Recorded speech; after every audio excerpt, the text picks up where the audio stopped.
Vers la guerre ou vers la paix, difficile de savoir vers quel chemin se dirigent les États-Unis et l'Iran. Sur le terrain diplomatique, les échanges se poursuivent via la médiation du Pakistan. Mais dimanche soir, c'est sur son réseau social que Donald Trump a jugé totalement inacceptable la réponse de l'Iran au plan américain pour mettre fin à la guerre.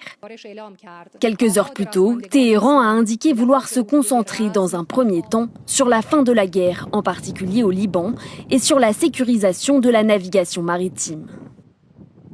Mais en mer, aux abords du détroit d'Ormuz, les affrontements se sont multipliés ces derniers jours, alors Téhéran tient aussi à montrer les muscles. Toute attaque contre nos navires déclenchera une riposte iranienne forte et décisive contre les navires et les bases américaines.